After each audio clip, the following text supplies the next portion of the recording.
عليكم ورحمة الله وبركاته. الحمد لله رب العالمين.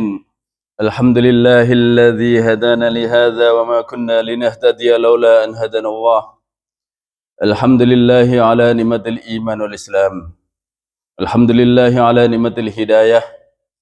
الحمد لله الذي بنعمته تتم الصالحات. أشهد أن لا إله إلا الله وحده لا شريك له، وأشهد أن محمدا عبده ورسوله. بلغ الرسالة وأدى الأمانة ونصح للأمة وجاهد في الله حق جهاده. اللهم صل وسلم وبارك على سيدنا محمد وعلى آله وصحبه أجمعين. الحمد لله رب العالمين. رب اشرح لي صدري ويسر لي أمري واحلل عقدة من لساني يفقهوا قولي. رب زدني علما وارزقني فهما.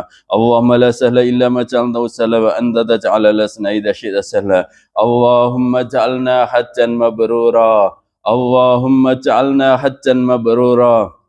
اللهم اجعلنا حجا مبرورا وسعيا مشكورا وذنبا مغفورا وعملا صالحا مقبولا وتجارة لن تبور. يا عليم ما في الصدور أخرجنا يا الله من الظلمات إلى النور. اللهم يسر لنا زيارة في المكة المكرمة. اللهم يسر لنا زيارة في المدينة المنورة. اللهم ربنا آتنا في الدنيا حسنة وفي الآخرة حسنة وقنا عذاب النار. وصلى الله على سيدنا محمد الأمي وعلى آله وسلم. Walhamdulillahi rabbil alamin. Alhamdulillahi rabbil alamin. Bersyukur kita kepada Allah Subhanahu wa taala. Kita lanjutkan kajian kita. Dan sebagai mukadimah, saya ingin mengingatkan bahwa kita sedang berada di hari-hari yang sangat mulia, yakni Yaumul Ashar, 10 hari pertama bulan Zulhijjah. Ini hari yang sangat mulia. Tidak pantas bagi seorang hamba yang beriman sebagai umat Rasulullah SAW untuk menyia-nyiakan hari yang mulia ini. Sebagaimana Rasulullah SAW sampaikan, ma min ayyamin al-amalu salihu fiha ahabbu ilallah min hadhil ayyam, yani yaumul ashar. Tidak ada hari di mana amal soleh itu lebih dicintai Allah Ta'ala melebihi hari-hari yang mulia ini, yakni yaumul ashar, 10 hari pertama.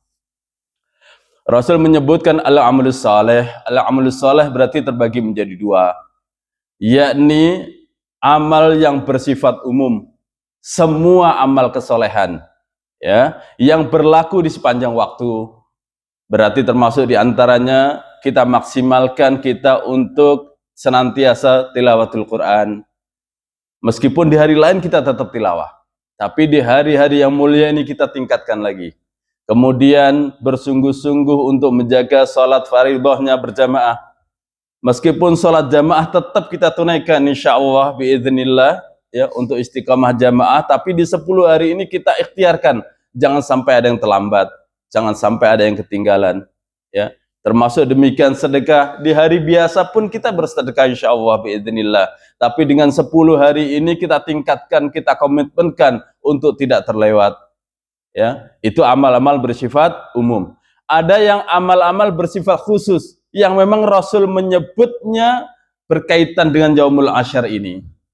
Di antaranya disunnahkan, ya, kita untuk saum di tanggal 1 sampai 9 secara umumnya, ya. Jadi Rasul menyebut kata Yaumul Ashar untuk 10 ini untuk berpuasa sunnah. Kemudian tentu ini semua ulama sepakat hukumnya sunnah, tidak wajib sebagaimana puasanya Ramadan. Ya, jadi seluruh ulama sepakat puasa di awal Zulhijjah hukumnya sunnah dan bukan wajib. Lalu kemudian namanya sunnah sebisa mungkin kita kejar. Kalau tidak dapat semua, jangan ditinggal semua. Andaikan kita tidak bisa puasa 9 hari, tapi jangan juga terus buang 0%. Ya, jadi kaidahnya kalau tidak bisa semua, jangan pula ditinggal semua. Ambillah peran, ambillah jatah untuk mendapatkan kemuliaan. Maka seandainya kita mampunya 1 hari, maka pilih di penghujungnya, yakni Yaumul Arafah. Karena Rasul secara sharih, secara tegas Su'ila Rasul sallallahu alaihi wasallam an saumin yaumin Arafah. Rasul sallallahu alaihi wasallam ketika ditanya tentang keutamaan saum Arafah, Rasul sallallahu alaihi wasallam menjawab, yukaffirus sanatal madiyah wal baqiyah. Ya. Jadi saum Arafah yang 1 hari itu Rasul sallallahu alaihi wasallam mengatakan sebagai yukaffirus sanatal madiyah wal baqiyah. Penghapus dosa 1 tahun yang lalu dan 1 tahun yang akan datang. Lalu muncul pertanyaan, kalau tahun lalu jelas urusannya. Dosa yang sudah kita buat, dosa-dosa kecil yang kita buat di tahun lalu, dengan puasa Arafah Allah hapuskan. Muncul pertanyaan, bagaimana pula tahun depan? Barang belum dibuat, kata anak muda, kan dosa belum terjadi. Kenapa pula mau diampuni? Kemudian para ulama menjelaskan, di antaranya Allah menjaga seorang diri hamba ini supaya tidak mudah terjerumus ke dalam dosa dan maksiat. Ya, jadi makna diampuni dosa tahun depan itu adalah Allah jaga dia sehingga tidak mudah terpeleset, tidak mudah terjatuh dalam kemaksiatan. Karena perbuatan dosa orang beriman dengan orang fasik tidak sama. Kalau orang fasik itu memang dosa sudah dirancang sama dia, ya, bahkan sudah dimusyawarahkan sesama fasikun itu. Wah, kita nanti malam minggu mau begini-begini, ya, perlu dananya bagaimana, sudah dirancang semua. Itu orang-orang fasik, pendosa. Tetapi orang beriman seringkali juga terjerumus dalam dosa dan maksiat, tetapi sifatnya terpeleset dia, tidak dirancang. Tidak lazim orang beriman merancang kemaksiatannya, tapi maksiat tetap dilakukan, ya. Tidak berniat untuk berbohong, tapi di tengah senda gurunya berbohonglah, ya, dalam rangka untuk menarik obrolan itu, untuk membuat lucunya obrolan, kita berbohong dalam gurauan. Itu tidak dirancang dari rumah, tetapi terjadi juga. Nah, itulah dengan puasa Arafah. Hikmah yang kedua diantaranya adalah Allah jaga dia setahun ke depan tidak mudah terjerumus. Itu saum. Kemudian amalan yang lain yang berkaitan khusus dengan Yaumul Ashar. Disunnahkan bagi kita untuk memperbanyak takbir, tahmid, tahlil. Teksnya sebagaimana takbiran itu, ya, Allahu Akbar dan seterusnya itu. Nah, hukum takbiran sendiri terbagi menjadi 2, yakni takbir secara mutlakon dan 2 takbir secara muqayyadan. Mutlak, dia bertakbir di mana saja, dalam keadaan apa saja, secara sendiri-sendiri, secara munfarid. Jadi setiap orang di tengah perjalanan menuju tempat, ya, sambil bekerja, di dapur ibu-ibu sambil masak, dia bertakbir. Dimulai kapan? Sejak tanggal 1 Zulhijjah kemarin sudah bertakbir. Ya, jadi namanya takbir mutlakon. Ya, takbir saja, Allahu Akbar, Allahu Akbar, Allahu Akbar. Yang jelas dia bersifat sendiri dan sir. Jangan dibantah, kan saya yang penting sendiri, pakai speaker menara pula. Sendiri kan? Sendiri dan sir. Sir itu artinya ya sudah, dia takbirkan ini dengan diketahui dirinya sendiri. Ya, jangan pula alasan sendiri kemudian pakai speaker masjid. Itu sejak kapan? Sejak tanggal 1 nanti sampai terus berlanjut sampai nanti berakhir. Kemudian yang kedua namanya takbir muqayyad, takbir yang diikat dengan waktu. Kapan ini? Pada hari Idul Adha, takbir muqayyad ini dimulai dari subuh tanggal 9 Zulhijjah, yakni subuh hari Arafah, sampai nanti asyar yaumut tasyrik yang terakhir, tanggal 13. Jadi panjang takbirannya Idul Adha, itu panjang. Dari subuh Arafah berarti subuh Kemis, ya, meskipun belum lazim di Indonesia. Jadi nanti kalau hari Kamis subuh ada takbiran, pasti didatengin, ini belum lebaran ini. Bahkan dikira, oh berarti dia lebaran hari ini. Padahal enggak, memang sunnahnya sebutnya dari 9 Zulhijjah.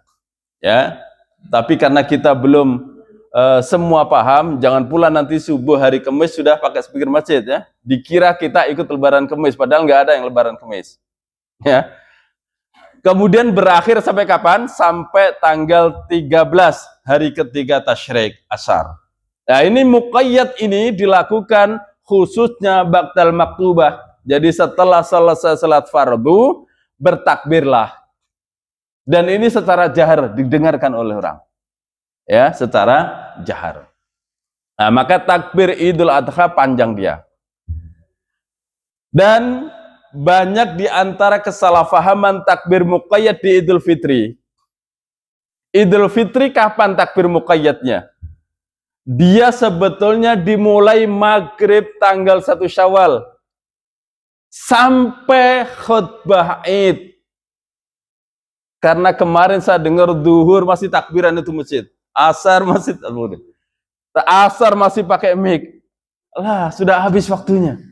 Jadi Idul Fitri takbirannya kapan? Maghrib malam hari raya sampai khutbah selesai, sudah. Begitu pulang Id sudah selesai, nggak ada lagi takbiran.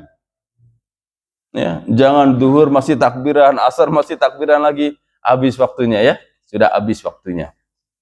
Itu takbir, membaca tahmid, takbir dan seterusnya. Kemudian yang lebih spesial lagi, ditutuplah Yaumul Ashar ini dengan Yaumun Nahar namanya. Jadi kalau tanggal 8 itu disebut Yaumut Tarwiyah, di mana jamaah haji mengambil miqat haji. Namanya hari Tarwiyah. Kemudian pada tanggal 9 itu adalah hari Arafah, di mana jamaah wukuf di Arafah.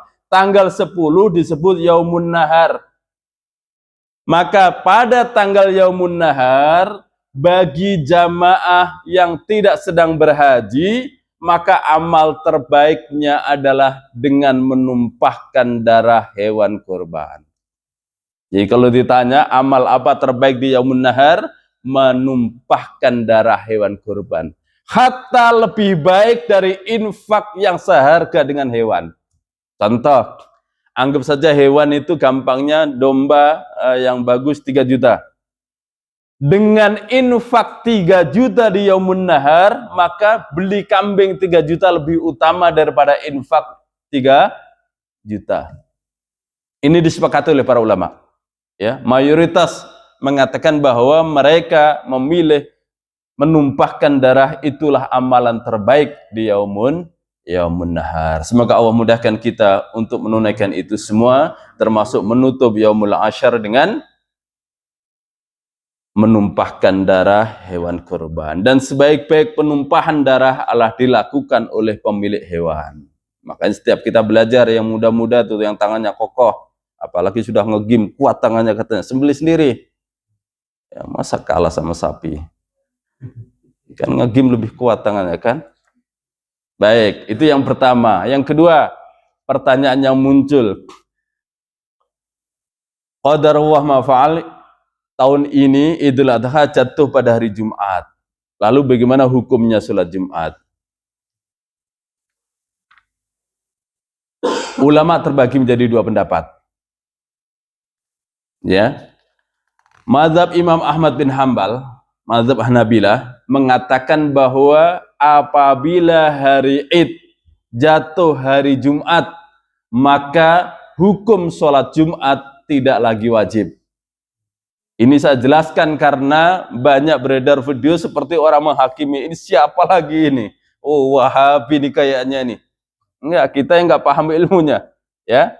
Jadi menurut mazhab Imam Ahmad bin Hambal, mazhab Hanabilah, bahwa apabila hari Id jatuh pada hari Jumat dan dia sudah menegakkan sholat Id di pagi harinya, maka sholat Jumatnya tidak wajib lagi menurut mazhab ini. Ya, dalilnya bahwa Rasulullah SAW mengatakan, ya, bahwa hadis ini dari Iyas bin Ali Ar-Ramlah, berkata, aku melihat Muawiyah bin Abi Sufyan bertanya kepada Zaid bin Arqam, apakah ketika bersama Rasul dulu Anda pernah menjumpai 2 hari raya bertemu dalam 1 hari? Maksudnya hari Id jatuh hari Jumat. Kemudian Zaid bin Arqam menjawab, iya, saya pernah mengalaminya itu. Maka kemudian Rasul sallallahu alaihi wasallam mengatakan, man syaa'a yujma'a fal yujma'. Barang siapa yang ingin melakukan sholat Jumat, maka sholatlah. Ya, jadi Rasul mengatakan apa? Siapa yang mau sholat Jumat, maka lakukanlah sholat Jumat. Maka zahirnya hadis ini berarti tidak wajib lagi, karena menggunakan kata man syaa. Sebagaimana perintah sunnah menggunakan kata man syaa. Barang siapa yang ingin, lakukanlah. Termasuk barang siapa yang ingin saum, lakukanlah. Berarti hukumnya bukan wajib. Dan mazhab ini menganggap ini berlaku mutlak. Sudah begitu, Rasul katakan man syaa, barang siapa yang ingin lakukan, berarti inilah hukumnya. Ya, ini yang diikuti oleh mazhab Imam Ahmad bin Hanbal. Pendapat yang kedua yang diikuti oleh mayoritas ulama, baik itu dari mazhab Imam Abu Hanifah, mazhab Imam Malik, dan mazhab kita Imam Syafi'i mengatakan apabila hari Id jatuh hari Jumat dan dia sudah menegakkan hari Idnya tadi dengan salat Id, maka salat Jumatnya tetap wajib. Ya, menurut jumhur tetap wajib salat Jumat. Alasan yang pertama, dalilnya bahwa dalil sholat Jumat lebih sharih dan lebih kuat. Sharih itu disebut secara langsung, itu namanya sharih. Jadi ada sharih, ada sahih. Sahih itu benar, sharih itu disebut secara langsung. Bahkan disebutkannya bukan lagi dengan hanya hadis, tetapi dengan ayat. Ya, ini surah Jum'ah, ya ayyuhalladzina amanu idza nudiya lis-salati min yaumil jum'ah. Nah, ya. Jadi ayatnya jelas dan sharih Allah Ta'ala menyebut sholat Jumat. Maka melalui dalil ini, jumhur ini mengatakan kalau begitu tetap wajib. Dalil kedua, bahwa Rasulullah SAW memang mengatakan man syaa secara ucapannya, ya. Kemudian prakteknya kan ini diketahui oleh para sahabat. Rasul mengalami satu hari Id di hari Jumat. Rasul dan sahabat sholat Id di pagi harinya. Kemudian siangnya Rasul dan para sahabat tetap mendirikan sholat Jumat. Ya, jadi Rasul secara lisan mengatakan man syaa, tetapi secara perbuatan di hari itu siangnya Rasul dan para sahabat kemudian berjamaah melakukan sholat Jumat. Lalu muncul pertanyaan, berarti kok tidak konsisten perbuatan dengan ucapan? Bukan tidak konsisten. Ulama menjelaskan maksudnya adalah bahwa man syaa tadi itu namanya rukhsah bagi siapapun yang tempat tinggalnya jauh dari pelaksanaan sholat Id dan Jumat, maka tidak dipaksa dia 2 kali datang. Paham ya? Jadi sementara Rasul dan sahabat yang tinggal di kota Madinah tetap menegakkan, padahal yang Jumatan di Nabawi itu dulu bukan hanya orang Madinah yang sekitar situ, bahkan orang Badui-Badui jauh-jauh dia berangkat. Lah kalau dia harus berangkat 2 kali itu memberatkan. Maka man syaa yang dimaksud tadi bukan berlaku mutlak, tetapi berlaku keringanan yang ada uzur, yang tempatnya jauh-jauh. Ya, jadi kalau bisa dibayangkan dengan sekarang, kalau dari tempat-tempat yang jauh itu mereka jalan kaki, kemudian untuk sholat Id, kemudian pulang, belum lama dia harus balik lagi untuk sholat Jumat, karena menempuh perjalanan memang jalan kaki mereka. Tentu ini memberatkan, itulah yang dimaksud dengan rukhsah. Ya, ini penjelasan jumhur ulama. Maka kalau begitu, kalau terjadi khilaf gini, kaidahnya ikuti mayoritas. Ini kasusnya berarti 3:1, maka ikuti mayoritas. Maka sholat Id di pagi hari dan tetap tegakkan sholat Jumat di siangnya, karena kita memang tidak ada uzur untuk menerima rukhsah. Jelas ya? Nah, maka kalau ada beredar video-video dari ustaz-ustaz kibar, maka itulah sesungguhnya yang terjadi. Karena video-video pendek itu dipotong, boleh jadi para ustadz ini sudah menjelaskan panjang lebarnya, tapi karena kepotong, oh ini Wahabi ini dia, buktinya dia tidak sholat Jumat lagi. Bukan, memang ada kerangka ilmunya, yang pilihan itu memang akhirnya kita diizinkan memilih. Tetapi saran saya, pilihlah yang jumhur. Wallahu a'lam bishawab, ya. Jadi itu mukadimahnya berkaitan dengan Yaumul Ashar dan sholat Id yang jatuh pada hari Jumat. Baik, kita lanjutkan kajian kita tentang akidah. Pada pertemuan-pertemuan terdahulu, kita sudah membuat kurikulum kajian akidah kita. Pertama adalah hakikatul iman. Kedua, arkanul iman. Ini kita sudah. Maka setelah hakikatul iman dan arkanul iman, keempat ini akidah pokok ya. Akidah pokok itu akidah dasar. Jadi satu hakikatul iman, dua arkanul iman, ketiga nawaqidul iman, pembatal keimanan. Yang keempat kemudian sarah asmaul husna. Ini yang disebut oleh para ahlul ilmi sebagai kajian akidah tingkat dasar. Ya, jadi hakikatul iman, arkanul iman, nawaqidul iman, yang keempat sarah asma wa sifat, yakni sarah asmaul husna. Ini adalah pelajaran akidah tingkat dasar. Dan kita sudah laksanakan yang dua. Hakikatul iman sudah. Apa waktu itu hakikatul iman? Secara singkat, hakikatul iman adalah tasdik bi qalbi, ikrar bil lisan, al-amal bil jawarih. Jadi iman itu adalah apa yang diyakini oleh hati, apa yang diucapkan oleh lisannya, dan apa yang diperbuatnya. Jadi kalau begitu iman itu terdiri dari tiga hal: keyakinan, ucapan, dan perbuatan. Ya, itu hakikatul iman. Tidak sah iman seseorang kecuali tiga ini berkumpul. Ya, ini hanya pengulangan terdahulu. Tidak sah iman seseorang kecuali tiga berkumpul. Ya, ini apa tadi? Diyakininya dengan hati, diucapkan dengan lisan, dan dibuktikan dengan amal perbuatan. Kalau hanya lisan saja yang berikrar, hati mengingkari, inilah yang disebut dengan munafik. Ikrarnya beriman, hatinya menolak, inilah munafik. Kemudian yang kedua, arkanul iman, rukun iman yang 6. Apa itu? Antu'minu billahi wa malaikatihi wa kutubihi wa rusulihi wal yaumil akhir wa tu'minu bil qadari khairihi wa syarihi. Rukun iman ada 6, dan urutan ini tidaklah harus seperti itu. Ya, yang penting 6. Jadi urutan tadi bukan menunjukkan tartibnya. Sebagaimana sholat. Kalau rukun sholat itu di ujungnya ditutup dengan tartib.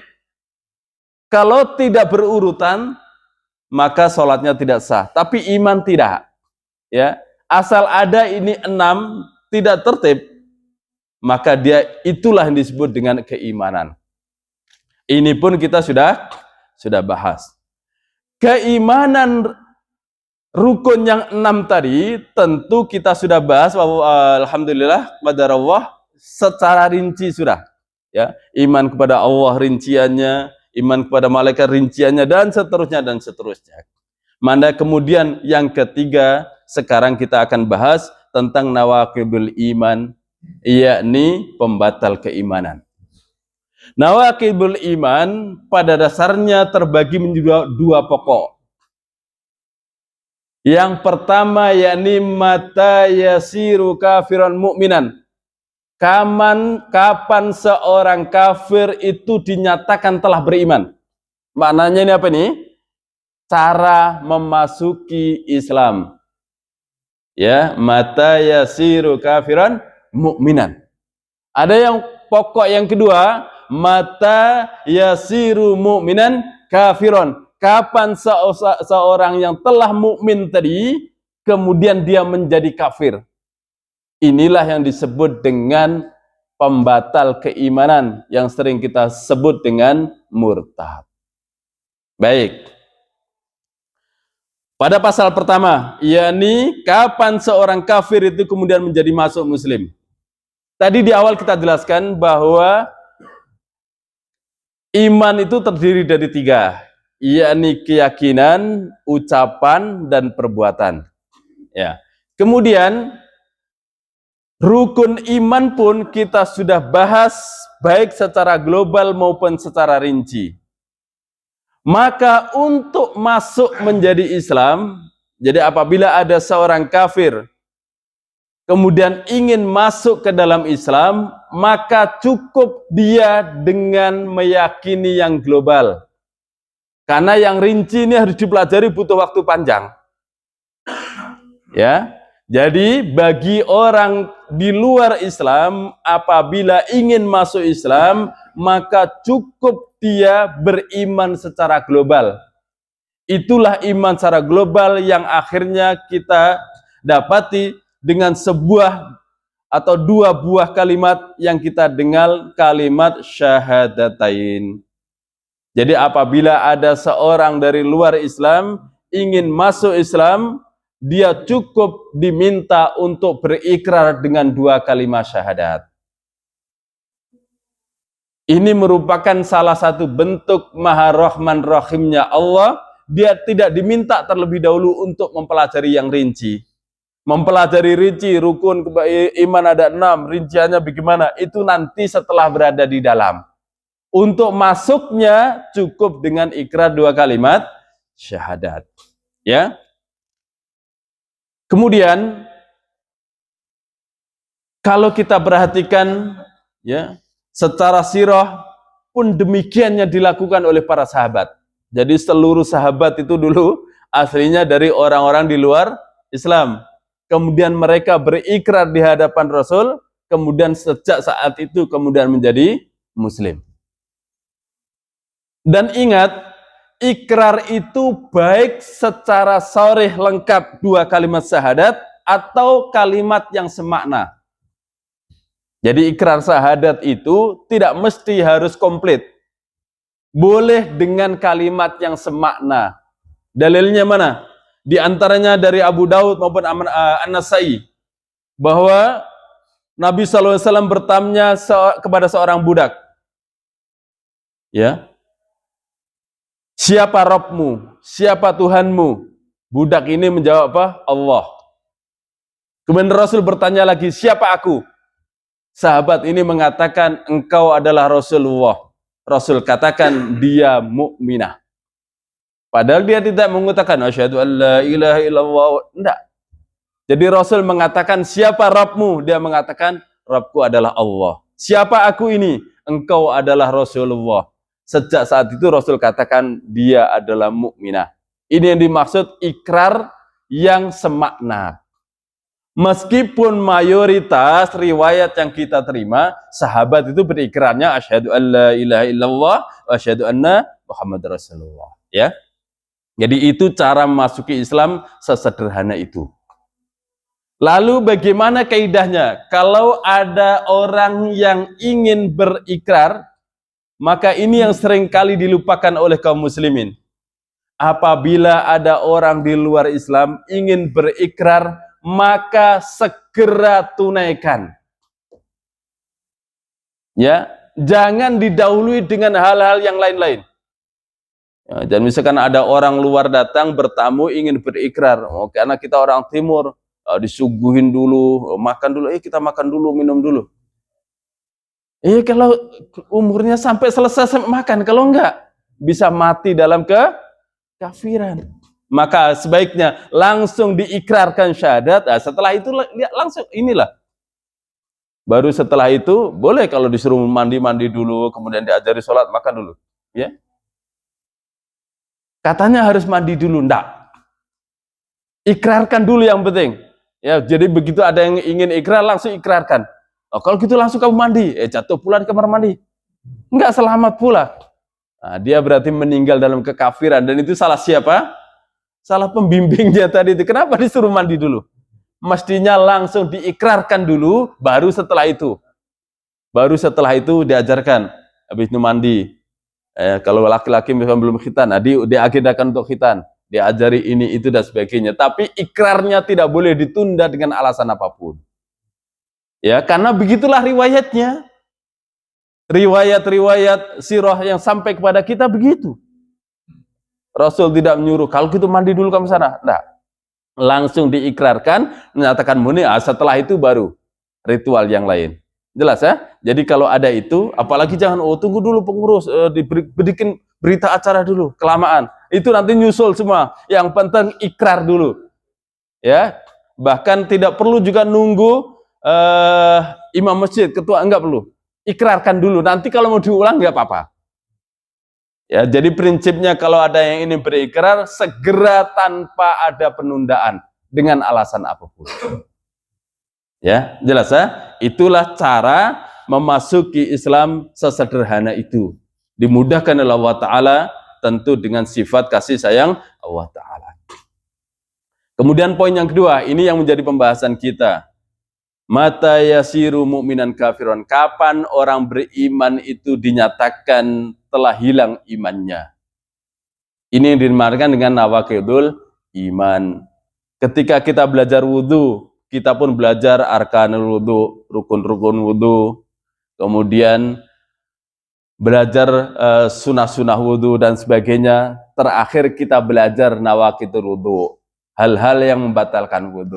Tidak pernah ada orang belajar fikih, belajar rukun, belajar sunnah, kemudian tidak diakhiri dengan nawaqidul wudhu. Kalau begitu nanti tidak tahu dia. Yang penting sudah wudhu, gak tahu yang membatalkan, maka ini tidak boleh. Pun sholat begitu, kita belajar tentang arkanus sholat, rukun-rukun sholat, kemudian wajibatus sholat, wajibnya sholat, kemudian kita belajar lagi sunnah-sunnah dalam sholat. Tapi ditutup juga kajian itu dengan nawaqidus sholat, hal-hal yang menyebabkan batalnya sholat. Saum pun begitu, kita belajar rukunnya, sunnahnya ya. Tapi kita pun belajar dengan nawaqidul saum, hal-hal yang membatalkan saum. Cuman anehnya begitu kita belajar akidah, nggak pernah dibahas lagi. Rukun iman ini sudah beriman, tidak tahu ada yang membatalkan. Dan ingat, pembatal keimanan ini adalah dalam rangka untuk menjaga diri kita supaya iman kita tidak batal. Bukan untuk memvonis batalnya orang lain. Sebagaimana kita belajar batalnya wudhu untuk mengetahui diri kita, bukan untuk memvonis orang lain batal. Sholat pun begitu. Kita belajar nawaqidus sholat itu hanya untuk mengetahui kapan kita batal sehingga kita melakukan pengulangan. Bukan untuk menghakimi batalnya orang lain. Pun begitu, saum pun begitu. Nah, maka ini yang perlu saya ingatkan di depan, bahwa materi nawaqidul iman dalam rangka bekal kita untuk menjaga diri supaya iman kita tidak batal. Bukan untuk membatalkan iman orang lain. Ya. Baik. Kaidah Ahlussunnah wal Jamaah. Kaidah Ahlussunnah wal Jamaah sebagaimana diungkapkan oleh Imam At-Tahawi dalam Aqidah At-Tahawiyah. Ini masyhur. Jadi kalau kita belajar Aqidah Ahlussunnah wal Jamaah, di antara referensinya adalah kitab Aqidahnya Imam At-Tahawi. Di sana dikatakan apa? Bahwa ahlul kiblah, orang yang telah menyatakan dirinya beriman, akan tetap menjadi beriman selama tidak nampak secara jelas bahwa dia sudah keluar dari imannya. Jelas ya? Jadi orang yang telah menjadi beriman, ahlul qiblah, tetap akan menjadi beriman sampai jelas-jelas dia keluar dari keimanannya. Maka dalam mazhab Ahlus Sunnah, pelaku dosa, khususnya pelaku dosa besar, tetap dinyatakan menjadi ahlul qiblah. Orang tidak akan keluar dari Islam karena dosanya yang besar. Tetapi Ahlus Sunnah juga mengatakan bahwa dosa-dosa besar itu juga mempengaruhi keimanannya. Akhirnya derajat imannya makin turun meskipun dia tetap di wilayah lingkaran orang beriman. Nah, gitu. Karena ada sekte-sekte yang lain di luar Ahlus Sunnah, pelaku dosa besar langsung dihukumi tidak beriman. Sementara kaidah kita, ini saya tegaskan di depan, bahwa Ahlus Sunnah kaidahnya adalah orang beriman tetap akan menjadi beriman, ya, meskipun dia melakukan dosa besar. Ahlus Sunnah hanya bilang dosa besar dapat mengurangi keimanannya. Semakin banyak dosa dibuat, kadar imannya makin turun. Karena Ahlus Sunnah meyakini iman itu kadarnya bertingkat-tingkat. Tentu tidak sama Rasul SAW beriman, kita beriman, berarti sama dong imannya. Tidak. Ya, imannya sahabat radhiyallahu ajmain semua beriman, kita beriman, berarti sama imannya. Tidak, derajatnya tidak. Imannya sama, derajatnya tidak sama. Lah dosa besar dalam kaidah Ahlus Sunnah wal Jamaah itu mendegradasi, mendowngrade keimanan, meskipun tetap menjadi golongan orang beriman. Ya, ini kaidah yang sangat masyhur di kalangan Ahlus Sunnah. Lalu kemudian apa konkretnya pembatal keimanan? Kalau di hakikatul iman tadi, iman itu kan meliputi keyakinan, ucapan, dan perbuatan. Ya, maka disebut batal imannya apabila ada keyakinan, ucapan, dan perbuatan yang mengingkari dua kalimat syahadat. Karena pintu masuknya tadi kan berikrar syahadat, kan jadi orang kafir untuk masuk menjadi Islam berikrar dengan dua kalimat syahadat. Pembatalnya apabila ada keyakinan, ucapan, dan perbuatan yang mengingkari, mengkufuri dari dua kalimat syahadat, itulah pembatalnya. Itu kaidah pokoknya begitu. Nanti rinciannya tentu panjang. Ya, jadi pengingkaran dari tiga, ya, dari keyakinan, ucapan, dan perbuatan. Dari kaidah yang pokok ini, pengingkaran terhadap dua kalimat syahadat ini kemudian terbagi menjadi 4, yakni penolakan kepada sifat rububiyah Allah, Allahu Rabbul Alamin. Kita baca setiap hari, Alhamdulillahi Rabbil Alamin. Pengingkaran bahwa Allah itu Rabb kita, itulah pembatal. Kemudian pengingkaran kepada uluhiyah Allah. Kita mengatakan asyhadu alla ilaha illallah. Tidak ada ilah, la ma'budu bihaqqin, tidak ada ilah yang boleh disembah. Nah, kemudian kita mengingkari itu, maka itulah batal keimanannya. Kemudian pengingkaran kepada asma wa sifat. Allah memiliki walillahi asmaul husna. Allah memiliki nama-nama sifat yang baik, yakni asmaul husna. Kita menolaknya, itulah batal imannya. Kemudian yang keempat, pengingkaran kepada diri Rasul dan risalah yang dibawa. Nah, mari kita jabarkan yang 4 itu. Yang pertama, pengingkaran kepada rububiyah Allah. Di antara arkanul iman yang kita sudah bahas adalah tu'minu billah, beriman kepada Allah. Kita meyakini bahwa Allah Rabbil Alamin. Kita ikrarkan setiap hari, Alhamdulillahi Rabbil Alamin, bahwa Allah adalah Rabb semesta alam, Rabb kita semua. Apa itu Rabb? Rabb adalah Al-Malikul Mudabbir. Dialah yang menciptakan, dialah yang menjadi pemiliknya, dia pula yang menjadi penguasanya, dia pula yang memberi rezekinya, dia pula yang menjaganya, itulah Rabb. Kalau kita mengingkari itu semua, itulah batal imannya.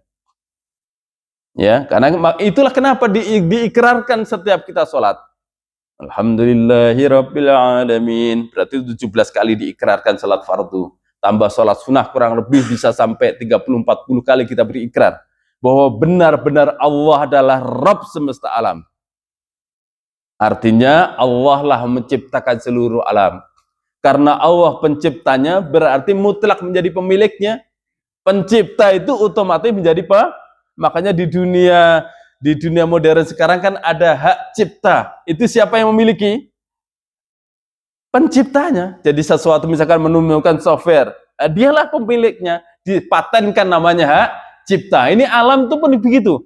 Alam ini Allah lah yang menciptakan, otomatis karena Allah pencipta, Allah pula yang memilikinya. Ya, itu buktinya tanah milik kita. Ada sertifikatnya lagi. Bukan. Itu bukan sertifikat hak milik. Secara tulisan memang hak milik. Secara hakikat dia adalah hak guna pakai. Apabila kita selesai pakai, akan dipakai orang lain. Ya, jadi tanah yang kita tempati ini, rumah dan tanah kita tempati, tertulis di sertifikat hak milik. Tulisannya memang begitu, tapi hakikatnya sertifikat guna pakai. Apabila waktu kita habis, kita harus pergi. Bahkan orang yang mengaku paling sayang katanya pasangan, begitu meninggal nggak mau tetap di rumah itu, nggak ada yang mau. Hatta anaknya yang katanya paling sayang ayahnya meninggal, nggak mau lama-lama, harus segera diberangkatkan ini, jangan lama-lama di rumah. Karena hak pakainya habis. Demikian juga yang lainnya, apalagi yang bergerak, mobil segala macam, apabila habis waktunya, habis. Karena miliknya Allah. Karena Allah pencipta, Allah pemiliknya. Karena Allah pemiliknya, Allah pula yang berkuasa atas hal tersebut. Contoh tadi menemukan software, dia kemudian patenkan, berarti dia menjadi pemiliknya. Berarti kalau dia pemiliknya, barang yang dimiliki kekuasaannya ada di pemiliknya. Mau dijual juga terserah dia, enggak mau dijual juga terserah dia. Pun demikian alam ini, Allah pemiliknya, penciptanya, kemudian Allah yang memiliki, Allah pula yang menguasainya. Terserah bahwa kapling ini punya si fulan, ya Allah semua yang ngatur. Ada juga orang seumur hidupnya enggak ada namanya di sertifikat tanah, ada juga. Jangan dikira semua orang tuh namanya ada sertifikat tanah, enggak semua. Ada orang yang dari lahir sampai dia kembali kepada Allah, enggak pernah namanya tertulis sertifikat. Kenapa bisa begitu? Allah yang menghendaki memang. Ya. Mobil pun begitu, banyak orang hidup di dunia dari lahir sampai dia kembali kepada Allah, tidak pernah muncul namanya di BPKB. Banyak. Kenapa bisa terjadi? Memang Allah menghendaki begitu. Karena alam ini milik Allah, Allah yang maha berkuasa. Ya, maka itulah pengingkaran terhadap itu semua, itulah disebut nawaqidul iman. Singkatnya begitu. Kedua, pengingkaran terhadap uluhiyah. Kalau Rabb tadi kita mengakui, kita ikrarkan alhamdulillahirabbil alamin, sementara ikrar syahadat kita menggunakan kata ilah. Asyhadu alla ilaha. Menggunakan kata ilah. Ilah inilah yang disebut dengan uluhiyah. Apa itu uluhiyah? Apa bedanya dengan Rabb?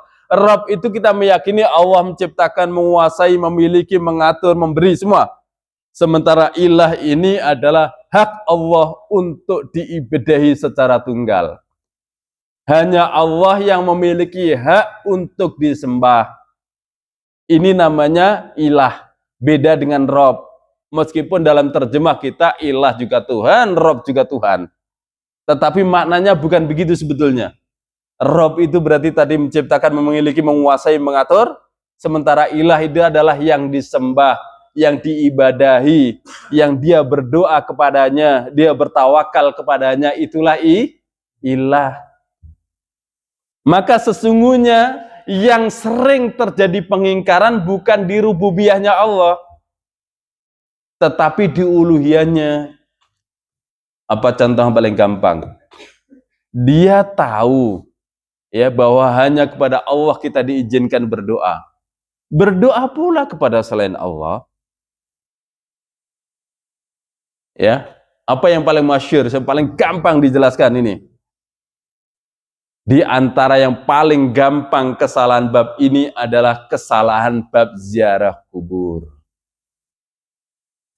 Ingat ziarah kubur itu disyariatkan dengan dua pagarnya. Jadi ziarah kubur itu sunnah, tapi bukan dengan bebas sebebas-bebasnya. Ada kaidah pokoknya yang harus ditaati oleh siapapun yang ingin ziarah kubur. Pertama, ziarah kubur disebut sunnah yang disyariatkan oleh ad-din, yakni dia dalam rangka zikrul maut. Ya, jadi dengan ziarah kubur kita menjadi hati kita ini lembut karena kita mengingat kematian. Bahkan Al-Imam Al-Ghazali di antara nasihatnya, karena dulu beliau dikenal ulama yang sangat bijaksana, banyaklah umat itu yang datang untuk mengadukan keluh kesahnya. Ya, sudah biasa memang begitu. Umat ngeluh ini bukan zaman sekarang, dari dulu pun begitu keadaannya. Ya.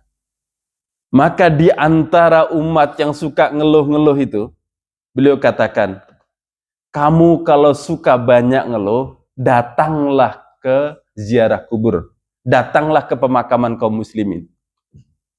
Ketahuilah sesungguhnya, seluruh penghuni kubur yang sudah berada di dalam itu, mereka semua menginginkan untuk bisa diberi kesempatan hidup walau sebentar dalam rangka untuk memperbaiki amalnya.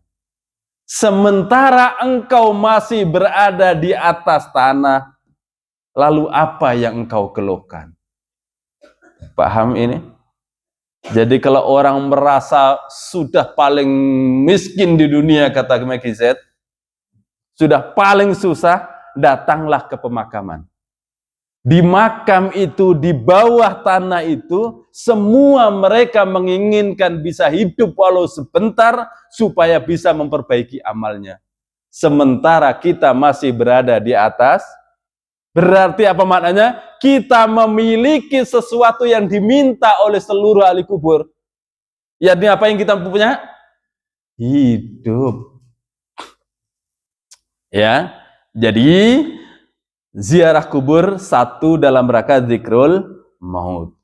Kedua, ziarah kubur yang disyariatkan dalam ad-din kita dalam rangka untuk mendoakan ahli kubur.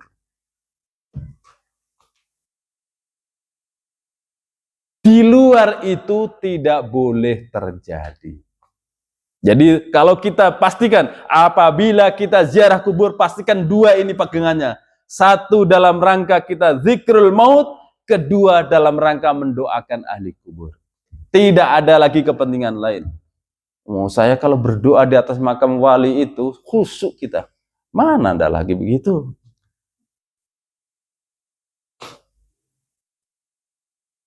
Ya, jadi dua ziarah kubur. Maka ini hati-hati.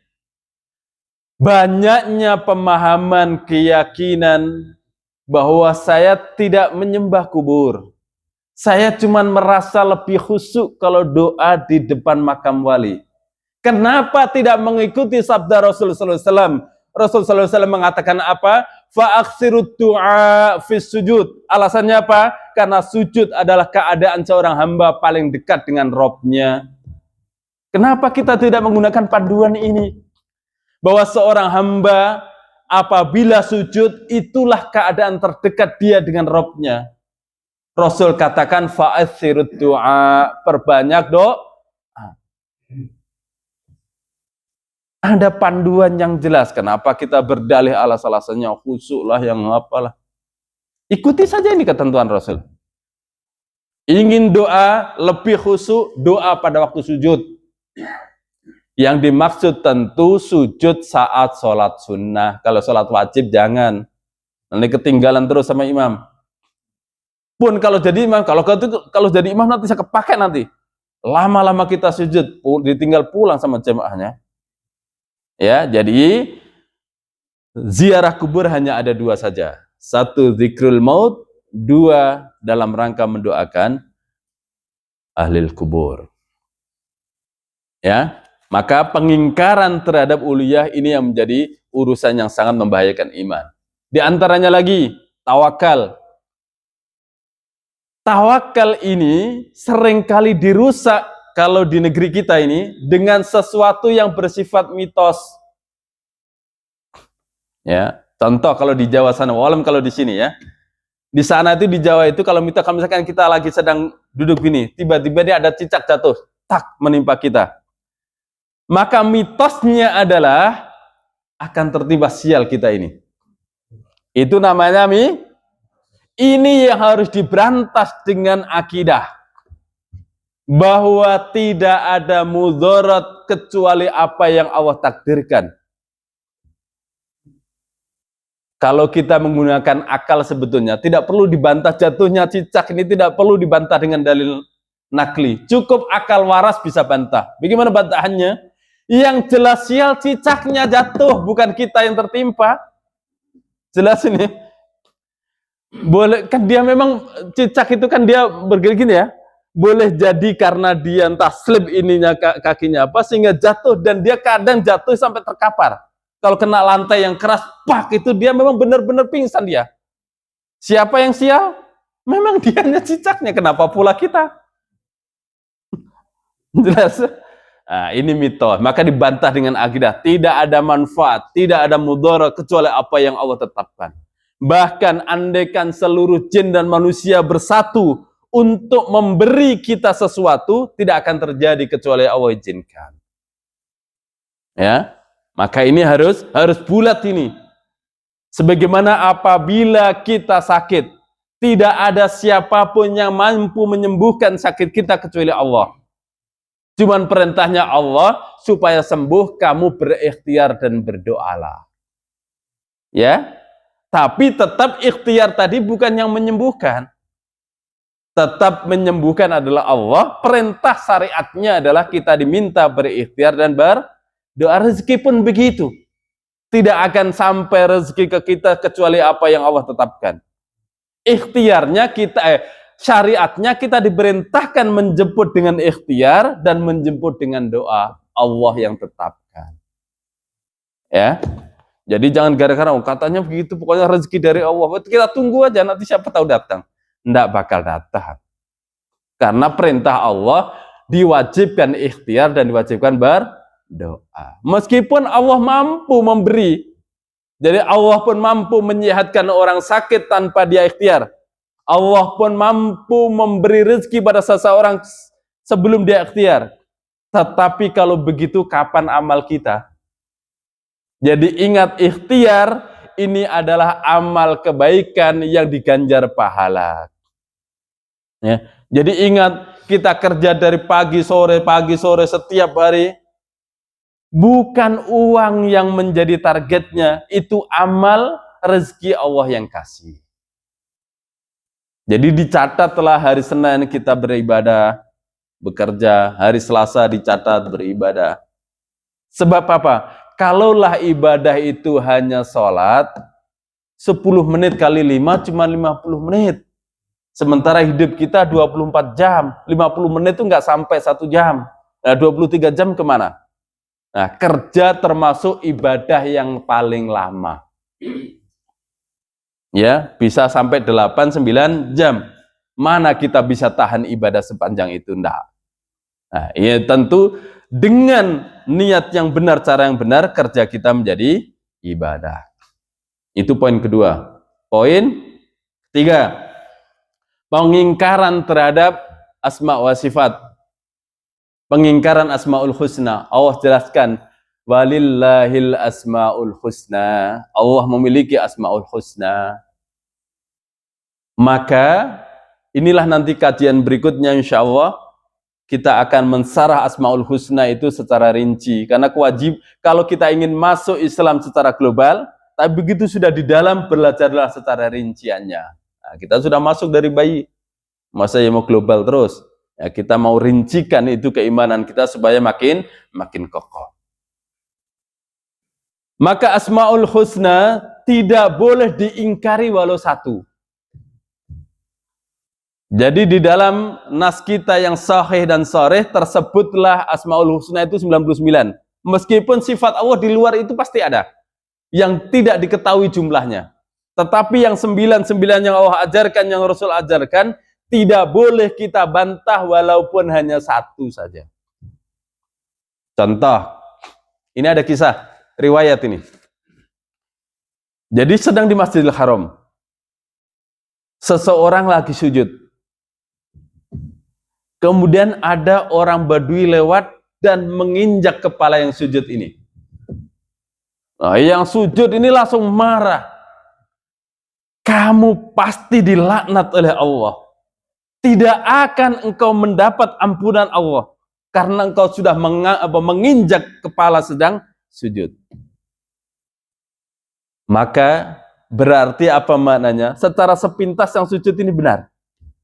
Memarahi orang yang tetapi ingat, dalam sisi akidah, dalam fikih dia benar. Menyalahkan orang, menginjak orang sholat itu fikihnya memang salah. Tapi dari sisi akidah yang marah ini punya kesalahan yang sangat besar. Dia mengingkari sifat Rahman Rahimnya Allah, dia mengingkari sifat Ghafurnya Allah. Bahwa Allah Maha Mengampun. Nah, kalau setelah itu dia kemudian tersadarkan, dia bertobat, padahal ini sudah kadung sumpah serapah, tidak akan engkau diampuni. Berarti apa? Menghilangkan apa?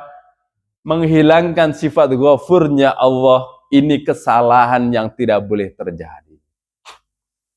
Maka di konteks kita hari ini apa dalam kehidupan?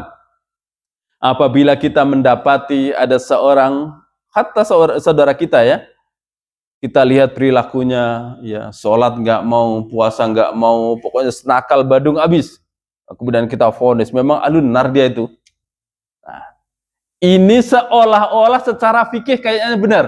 Memang dia nggak sholat ya, dia suka bermaksiat, pokoknya judi dia mau. Tapi vonis kita dia adalah ahlun nar, ini pengingkaran kepada sifat Allah, bahwa Allah Rahman Rahim, Allah pun Ghafur, Allah pun Tawwab, Allah penerima taubat. Maka inilah bedanya orang yang ngaji sama yang enggak. Ucapannya meskipun dia melihat kemaksiatan sebesar apapun, dia tidak akan pernah mengecap seseorang ahlun nar. Jangankan kepada saudaranya yang sudah pernah berikrar syahadat, kepada orang lain, orang kafir nih. Di depan itu misalkan ada toko-toko orang Cina tuh, yang kita tahu dia tidak beragama Islam, pun kita tidak pernah mengatakan dia adalah ahlun nar. Kenapa? Karena yang disebut ahlun nar adalah orang yang mati dalam kekufuran, sementara dia belum mati. Kalau kita dapati dia tetap dalam agamanya itu, kemudian kita tahu dia mati dengan agamanya itu, kita baru bilang min ahlin nar dia. Kita pun tidak suka kemudian senang, rasain, enggak, kita pun bersedih. Kenapa ada orang di sekitar kita menjadi ahlun nar? Tapi kalau dia masih hidup, kita tidak pernah mengatakan apapun. Karena betapa banyak ya orang yang bahkan mungkin sudah 70 tahun dalam kekafiran, kemudian berikrar syahadat, maka dengan itu Allah bersihkan dosanya dan dia menjadi orang beriman. Lah kalau dia umur 70 plus 1 hari meninggal, lah kan dosanya sedikit. Oh, dia belum sholat, memang belum sempat sholat, sudah mati duluan. Berarti kewajiban sholat belum datang. Dia ikrar syahadat jam segini, nanti jam 11:15 dia meninggal, sholat duhur belum datang wajibnya. Oh, dia belum pernah sholat. Maka dia tidak dihukumi pernah berdosa meninggalkan sholat. Tidak ada sholat yang ditinggal, belum datang waktunya. Nah, ya, jadi dengan kaidah ini bahwa Asmaul Husna diterima secara totalitas, tidak boleh diingkari walaupun satu. Ya, walaupun satu. Terakhir, keempat, pengingkaran tentang Rasulullah. Pengingkaran kepada Rasulullah ini terbagi menjadi dua.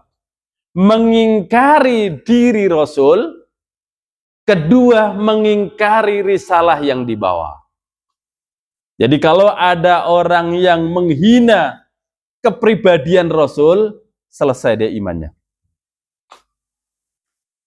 Yang sering terjadi apa? Dan ini memang sengaja diksi-diksi yang dikeluarkan oleh orang-orang non-muslim itu dihembuskan supaya umat Islam itu ikut-ikutan.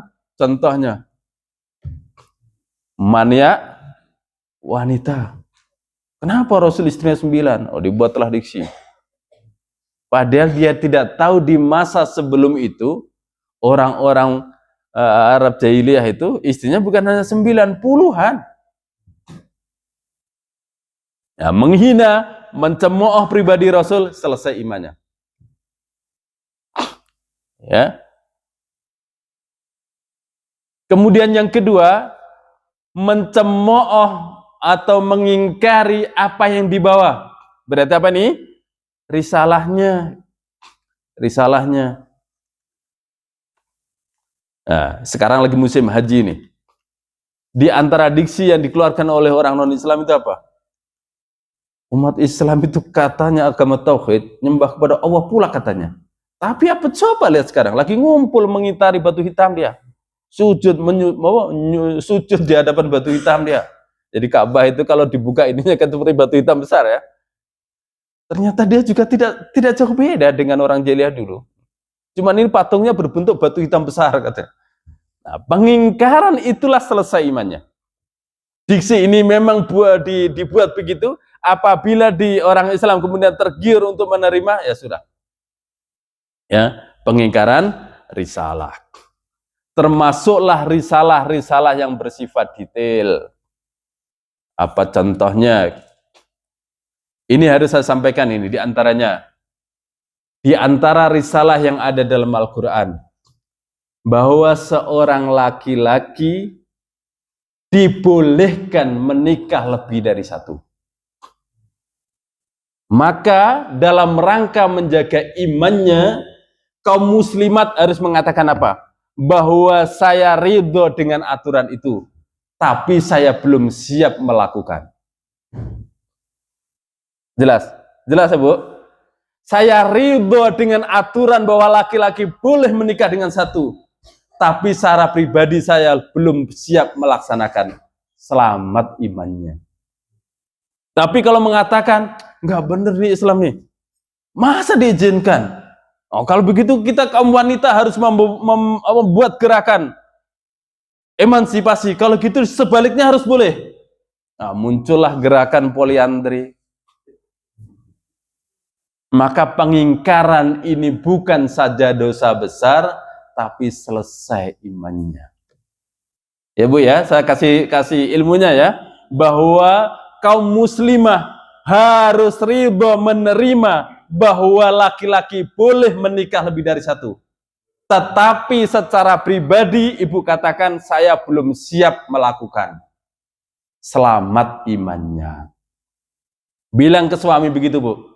Saya setuju dengan aturan Allah, tapi saya belum siap melaksanakan. Semua selamat imannya. Ya. Jadi menerima aturan itu wajib meskipun kita belum sanggup melakukan. Akui saja ya Allah saya terima aturanmu ini, tapi aku pun mengaku ya Allah saya belum sanggup melaksanakan. Maka guyonannya hari ini apa? Banyak laki-laki mengaku sanggup mampu berpoligami, begitu dinyatakan korban nggak tahun ini? Belum mampu saya.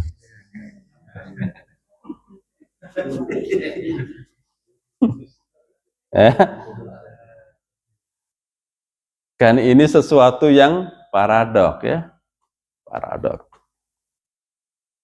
Jadi pengingkaran kepada risalah Rasul merupakan bagian yang menyelesaikan atau menghilangkan keimanan seseorang. Kemudian di antara yang merusak keimanan selanjutnya adalah, itu tadi 4 sudah ya, berarti rinciannya sudah 4. Mengingkari rububiyah Allah, mengingkari uluhiyah Allah, mengingkari asma wa sifat Allah, mengingkari Rasul dan risalahnya. Selanjutnya, termasuk dalam pembatal keimanan adalah dia ridho kepada kekafiran. Apa maknanya ridho kepada kekafiran? bahwa dia pun mengakui bahwa sebetulnya agama mereka pun benar, cuman jalannya saja yang berbeda. Itu namanya ridho kepada kekafiran. Tidak boleh kita memiliki keyakinan ucapan seperti itu. Ya. Makna dari ridho kekafiran berarti apa? Dia tidak sanggup mengkafirkan orang kafir. Kafir kan menurut kamu, menurut mereka kan mereka tidak kafir. Iya, kita hanya menurut kita, ngapain kita mengikuti menurut orang? Jelas ya? Jadi ridho kepada kekufuran maknanya dia tidak berani mengkafirkan orang kafir. Tidak berani mengkafirkan orang ateis. Maka kita katakan orang kafir dialah orang kafir. Ateis kita katakan ateis. Orang beriman kita orang katakan beriman. Tidak disamaratakan, tidak dibuat abu-abu, jelas pagarnya. Siapa beriman, siapa tidak, jelas. Ya. Kemudian bentuk ridho kepada kekufuran yang kedua, selain tidak mengkafirkan, kemudian dia loyal kepada orang kafir. Ini contoh paling konkretnya apa dulu? Tentang surat Al-Maidah dulu itu. Ya, surat Al-Maidah.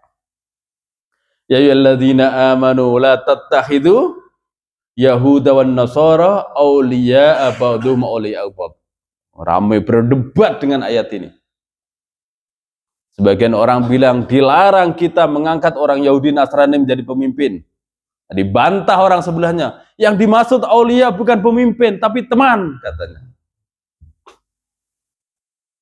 Maka sesungguhnya kalau mengangkat orang Yahudi Nasrani menjadi teman saja tidak boleh, apalagi mengangkat menjadi pemimpin. Apa bedanya?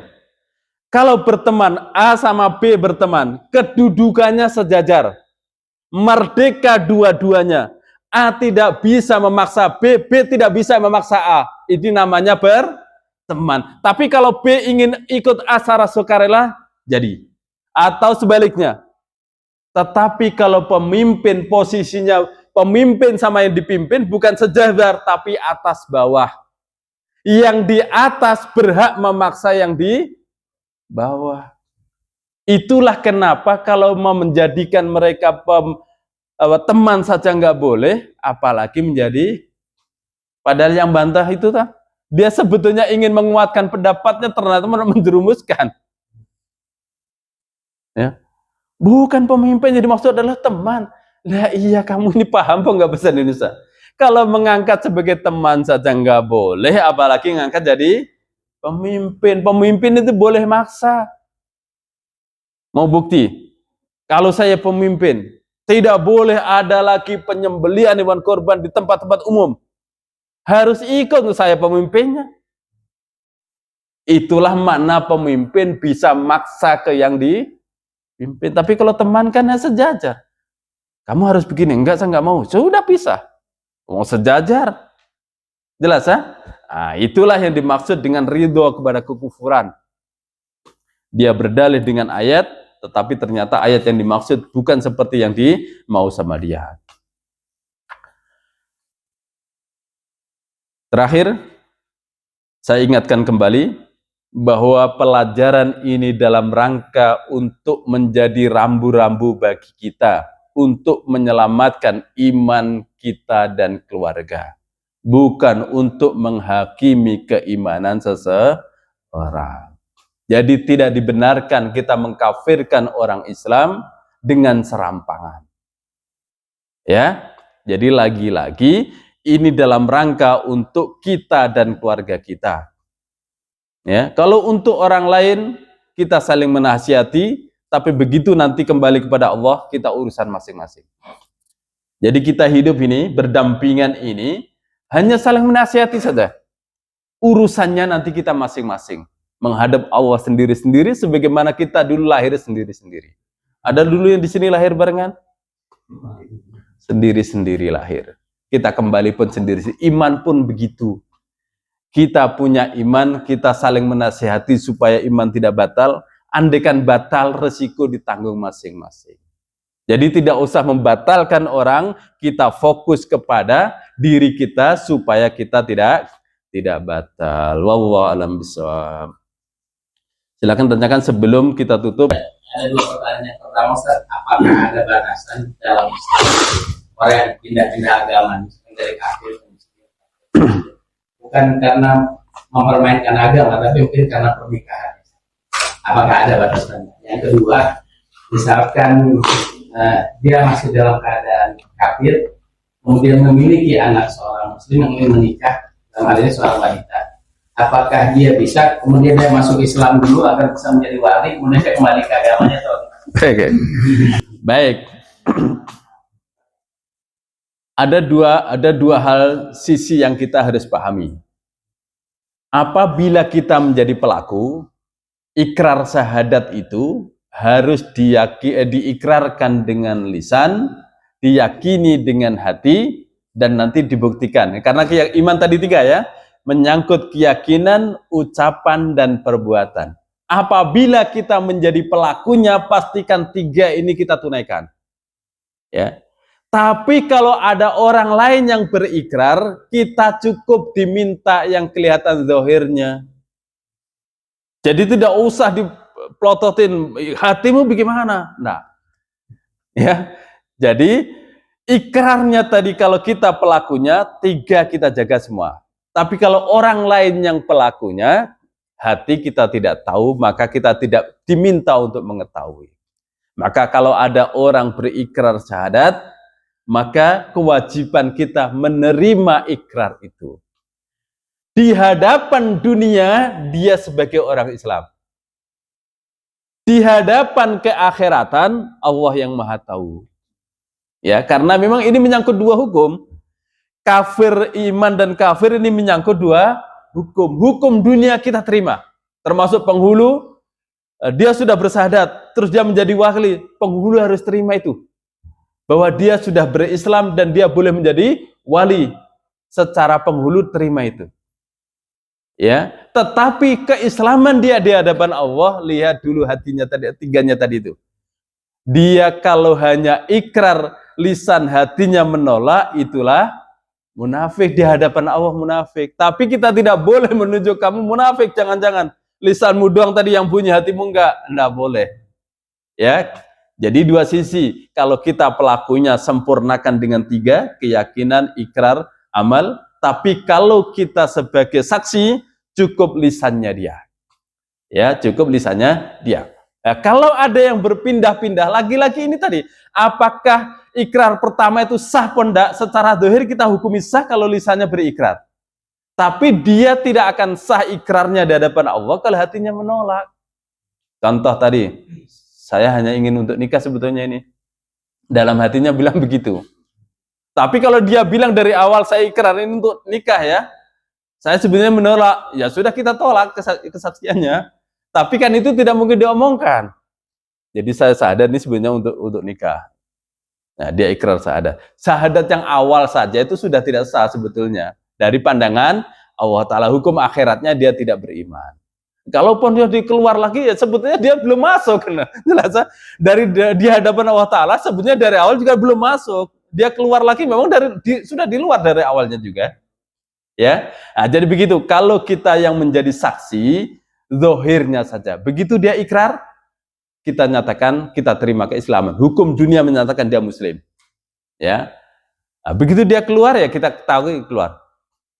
Apakah ada batasannya? Tentu lagi-lagi dari sisi Allah Ta'ala sesungguhnya kalau dia memenuhi keyakinan hati dan ucapan dia diterima.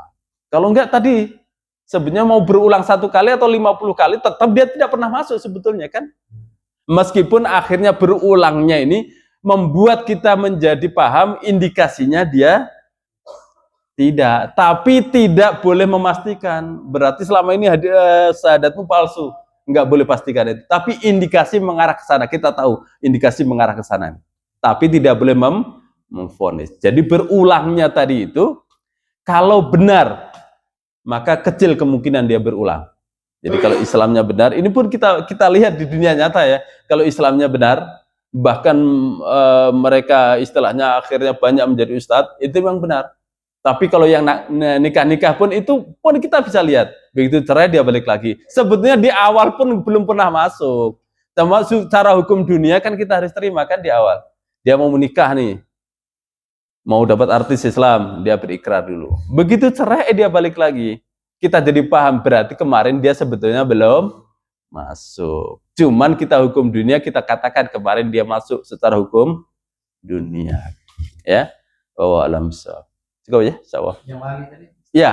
Tadi wali kalau dia berikrar tadi, jadi dia berikrar di hadapan kita, di hadapan penghulu. Ikrar. Bahkan mungkin bukan hari sebelum, di hari itu juga. Saya nyatakan sekarang saya berikrar syahadat. Ikrarlah dia di depan penghulu. Asyhadu an la ilaha illallah wa Muhammad Rasulullah gitu ya. Kemudian penghulu kewajibannya terima kesaksian dia, terima syahadat. Berarti dia tercatat sebagai muslim. Sama penghulu diizinkan menjadi wali. Ya, diizinkan menjadi wali. Tapi kemudian nggak lama kemudian dia keluar lagi. Kita jadi paham, oh kemarin dia sebetulnya belum masuk secara hukum akhirat. Tapi hukum dunia sudah masuk, cuman sekarang keluar lagi. Secara hukum akhirat dia belum pernah masuk. Selama ini tetap di luar. Jadi hakim termasuk penghulu menghukumi dunia zahirnya. Jadi kalau dia berikrar, izinkan. Ya, jadi penghulu tidak boleh. Kamu beneran nggak ini? Jangan kamu hanya untuk menjadi wali. Habis ini kafir lagi nggak boleh begitu ya. Terima saja kesaksian zahirnya tadi. Ya, wow alam shawab. Tapi kalau dia belum ikrar nggak boleh ya. Jadi wali harus agama yang sama. jadi sebetulnya gini ya. Banyak di antara kita ini ya, praktek dan hukum itu tidak sinkron. Tidaklah kita membahas orang lain, bahas diri kita saja. Dalam hukum kita, anak laki-laki menjadi tanggungan ayahnya itu sampai kapan? Faktanya? Enggak lah, kalau sampai nikah enggak lah. Mestinya menikah mandiri lah laki-laki. Kasihan kalau laki-laki nikah masih minta orang tuanya, belum selesai dia. Tapi minimal itu sampai selesai kuliah, itu jauh dari balik ya. Itu kenyataan sama hukum. Mu'alaf pun begitu sesungguhnya. Mu'alaf itu pendek waktunya sesungguhnya. Bukan 2 tahun, 3 tahun mu'alaf. Saya meninggal si anu. Iya, mu'alaf dia udah 10 tahun yang lalu dia masih mu'alaf terus. Enggak ya. Bahkan ini kan seperti Ustadz Felix Sow, itu kan masih dikatakan mu'alaf sebetulnya, padahal sudah Islamnya sudah mantap betul, masih dikatakan mu'alaf terus. Enggak, pendek saja sebetulnya ya, 1-2 bulan saja cukup. Karena mu'alaf itu sebetulnya dia masa transisi dia, masa tarbiyah dia ya setahun lah paling lamanya itu. Dia untuk menjadi kokoh seorang muslim yang mandiri, nah itulah.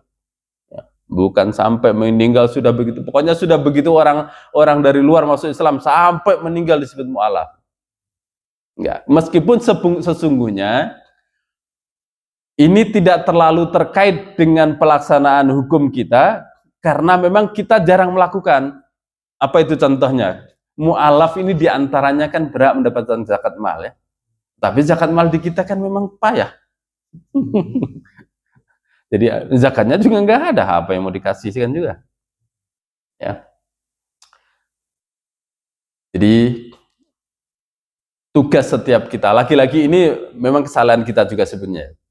Apabila kita mendengar orang menjadi mu'alaf, itu sering kali kita supportnya itu tidak full power. Mestinya full power, mestinya kaum muslimin.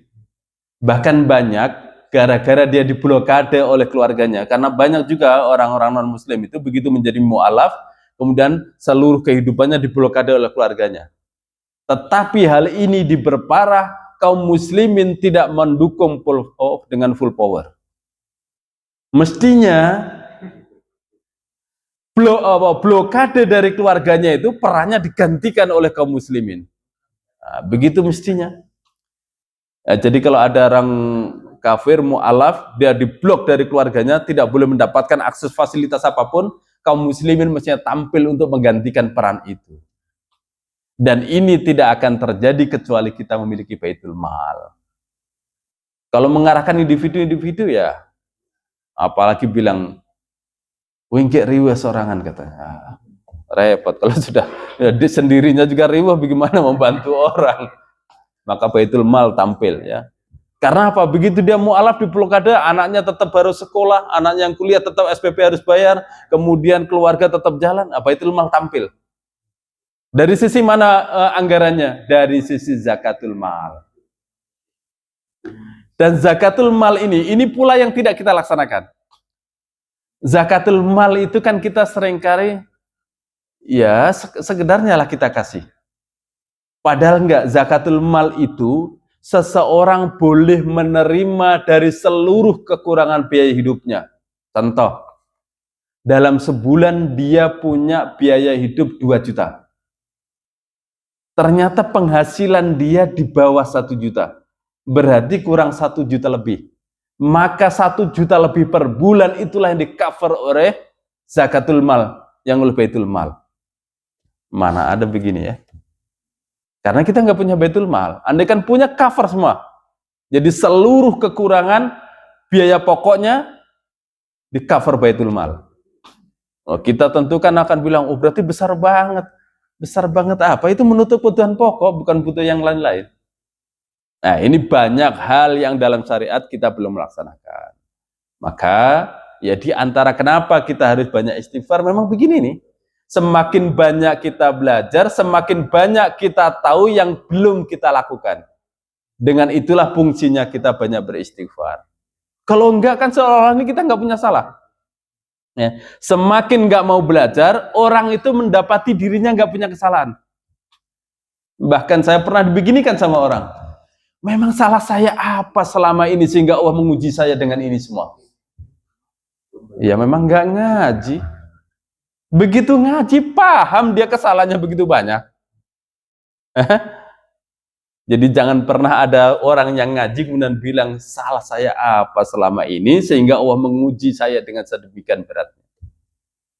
Dosanya sendiri aja nggak tahu. Itulah kejahilan kita. Ya. Jelas ya? Cukup insyaallah ya. Kita tutup kafaratul majelis. Subhanaka wa bihamdika asyhadu an la ilaha illa anta astaghfiruka wa atubu ilaik. Assalamualaikum warahmatullahi wabarakatuh.